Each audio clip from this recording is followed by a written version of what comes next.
Buenos días a todos mis estudiantes del profesorado de Lengua y Literatura. Mi nombre es Matías Casal, soy el profesor de la materia Trabajo Docente, Complejidades y Entramados, y hoy lo que vamos a hacer es explicar brevemente en qué consiste el tercer trabajo propuesto para el trabajo remoto eh, obligatorio en función de la cuarentena en la que estamos todos comprendidos de aislamiento social.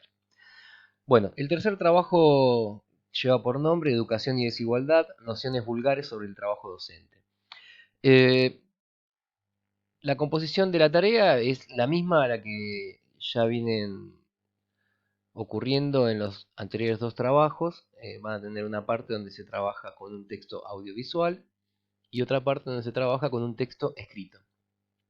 En el trabajo audiovisual es el fragmento de una entrevista a Emilio Tenti Fanfani, autor del libro junto con Alejandro Grimson, Mitomanías de la Educación Argentina, críticas a las frases hechas, las medias verdades y las soluciones mágicas. Eh, el segundo punto tiene que ver con un capítulo de ese mismo libro, es el capítulo número 3, que se refiere a las mitomanías que tienen que ver con los docentes. Vamos primero con el apartado número 1.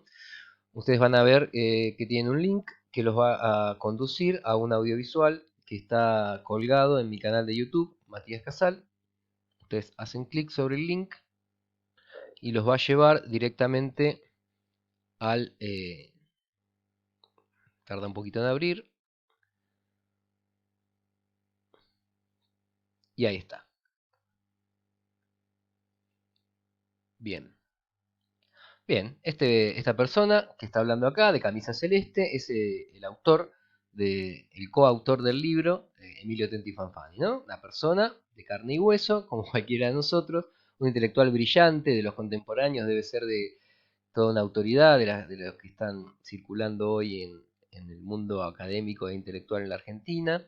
El coautor del libro con el que nosotros vamos a trabajar en esta ocasión, Alejandro Grimson, al mismo tiempo, vale decir, hoy por hoy es asesor del presidente de la Nación, Alberto Fernández, ¿no? Para que vean también la dimensión y el rol político que ocupan estos autores en, en toda la plana nacional. Pero bueno, tiene un audiovisual que dura 7 minutos con 25 segundos, donde el autor va a desarrollar varios conceptos. De esos conceptos que el autor desarrolla, que son todos importantes, los invito a reflexionar sobre ellos, eh, me voy a quedar con tres partes de la conversación que las planteé en los ítems A, B y C. El primero, hay una parte del audiovisual donde el autor habla en referencia a la infraestructura escolar que se desplegó entre las décadas del 90 del siglo XX y la primera década del siglo XXI. Ustedes saben que el sistema educativo se expande o se debería expandir en función de la expansión o el crecimiento vegetativo poblacional propio de cualquier estado. No es lo mismo esa Argentina donde no había más de 3 millones de habitantes allá por la década del 80 del siglo XIX, a la Argentina de hoy donde somos más de 44 millones de habitantes. Por supuesto, a más cantidad de personas, mayor es necesaria la infraestructura para el sistema escolar, si es que pretende llegar a todos eh, y al mismo tiempo, como es el fundamento de la educación, por lo menos en la versión que tenemos acá en la Argentina. Pero en función de esta expansión de la infraestructura en la década del 90, sobre todo, el autor dice en un momento, se hizo más con menos. Él está hablando respecto de la educación argentina. Entonces, lo que me interesaría es que rescaten y traten de desgranar a qué se refiere el autor cuando habla de que se hizo más. ¿Qué es eso más que se hizo? Y cuando dice con menos, ¿no? ¿A qué se refiere con menos? ¿Menor cantidad de qué? Entonces, mayor cantidad de qué es lo que se hizo más, y con menor cantidad de qué se hizo ese más. Es simple, ¿sí? Les invito a que vean el audiovisual y van a ver que está muy claramente explicado por el señor Tenti Fanfani. Después hay otra cuestión que tiene que ver con las condiciones sociales y pedagógicas de aprendizaje. Cuando habla de condiciones sociales se está refiriendo a condiciones objetivas materiales, desde ya. está hablando de la, los, la materialidad de la que disponen, ¿no? Los recursos materiales de que disponen los chicos y su familia, sobre todo, que es la que provee eh, para su subsistencia cotidiana, y a su vez, de qué manera el Estado llega con eso, con qué recursos a las diferentes clases sociales.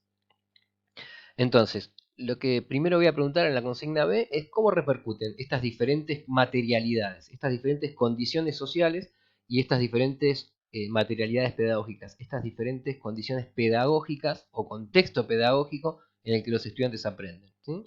Es lo mismo tener, por ejemplo, un aula donde los estudiantes se encuentran cómodamente sentados a distancia, donde tienen calefacción en invierno, donde tienen ventilación en verano, o un aula donde están los estudiantes hacinados, donde no hay estufas, o las estufas no funcionan, o los docentes no tienen tizas, o los pizarrones están rotos, o si en vez de pizarrones hay pizarras y se escribe con fibrón.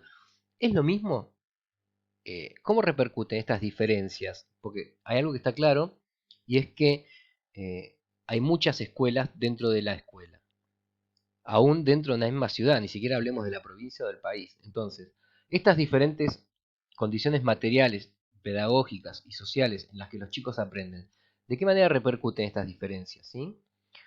Hay una segunda parte, que es una pregunta, una consigna con dos preguntas. Hay una segunda parte que habla de los superprofesores.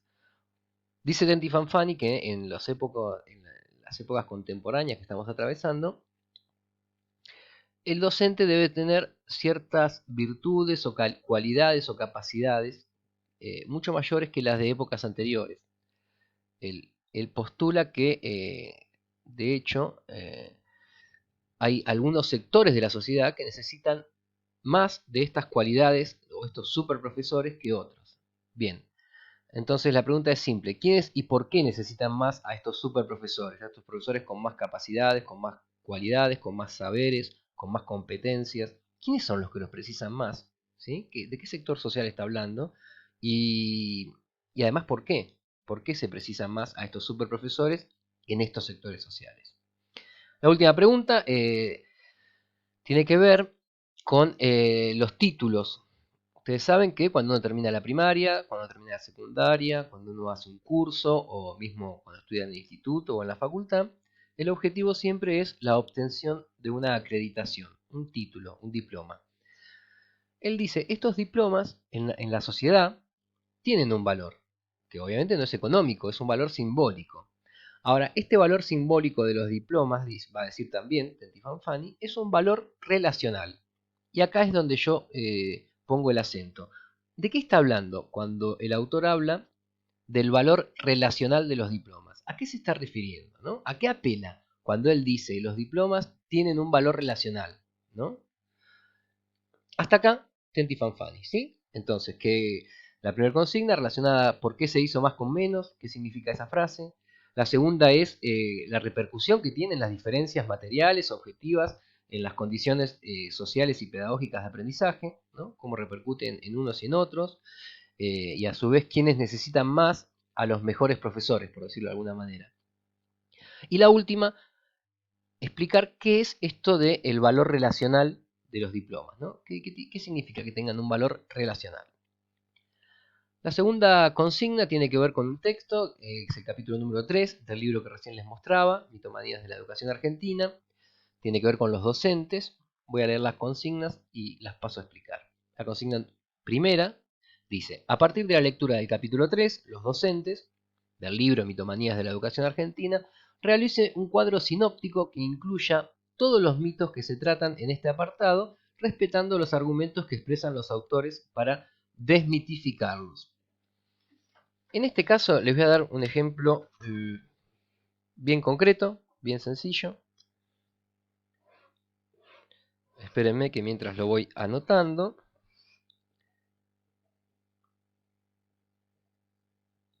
¿Sí? Toman su carpeta o lo hacen directamente en un Word, en la computadora. Y lo que yo planteo acá es que, ¿ven? No sé si ahí se llega a ver bien. Un cuadro de doble entrada. simple. Por un lado, donde ustedes escriban la mitomanía, a qué mito se está refiriendo, la escriben, ¿sí? Los docentes, por ejemplo, si toman, vamos a tomar la primer mitomanía, ¿sí? Lo que falta es vocación. Los docentes de hoy trabajan solo para ganar un sueldo y no se comprometen con lo que hacen, ¿no? Es el título de la mitomanía o la noción vulgar o el prejuicio que circula en la sociedad según estos autores.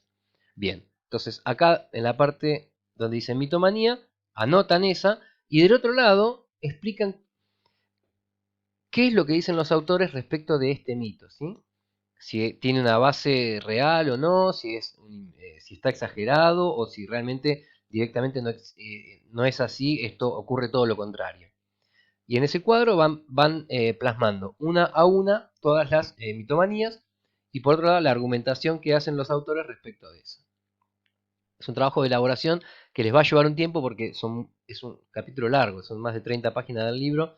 Yo la sinteticé en 13 páginas del PDF que les di. Y por último, en la segunda consigna dice, realiza un sondeo entre al menos 5 familiares o amigos.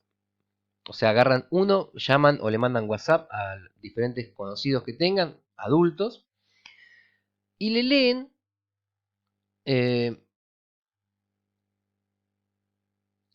a ver, le pueden leer todas las mitomanías o algunas, y a partir de leerle la mitomanía, el título solamente, le preguntan si está de acuerdo o no está de acuerdo, y al mismo tiempo la segunda pregunta le preguntan si está de acuerdo, por qué está de acuerdo, y si no está de acuerdo, por qué no está de acuerdo. Vamos a volver al mismo ejemplo, ¿no? Agarramos la mitomanía primera, que es la que figura primera en el capítulo, y le mandan a un conocido o amigo la siguiente frase. Lo que falta es vocación, los docentes de hoy no trabajan solo para ganar un sueldo, trabajan solo para ganar un sueldo, no se comprometen con lo que hacen. Le leen la mitomanía y le dicen, ¿es así, no es así, vos qué pensás? Si te dice que sí, que te explique por qué. Una vez que tienen este sondeo hecho, agarren 4 o 5 mitomanías, le hablan con 4 o 5 personas que conocen, dice, compara los resultados con el estudio que hicieron los autores y elabora una reflexión. Lo que yo quiero es que ustedes puedan pensar, primero, si estas mitomanías que plantean los autores circulan o no circulan en la sociedad, o por lo menos en el grupo social en el que se mueven ustedes, y después tratar de ver que ustedes puedan discernir o reflexionar respecto de dónde vienen estas cuestiones, por qué se arraigan tan fuertemente en la sociedad, y que las contrasten a su vez con la información dura que tienen y que plantean los autores a partir de diferentes trabajos sociológicos e información que ellos disponen del sistema educativo, los docentes y los estudiantes en la Argentina. Bueno, hasta acá es lo que planteé. Es una tarea, la primera por ahí más corta, la segunda requiere más elaboración y tiempo. El jueves que viene, que sería jueves, acá está, el jueves 7 de mayo, tendrían que estar entregándolo. Como es un trabajo más extenso, tal vez extendamos los plazos. Yo lo que les solicito es que traten de hacerlo para esa fecha. Así lo podemos charlar, como siempre, los espero todos los jueves a través de Jitsi en la sala que ya ustedes conocen para evacuar dudas y pensamientos o reflexionar entre todos respecto de lo que estamos hablando. Si tienen alguna duda en particular, me escriben al mail y se las trato de evacuar antes del jueves. Si no, el jueves mismo nos encontramos y lo vemos, ¿sí? Que tengan todos muy buenos días, que cuídense, espero que estén pasando lo mejor posible dentro de las circunstancias en las que estamos. Nos seguimos viendo de manera virtual. Hasta luego.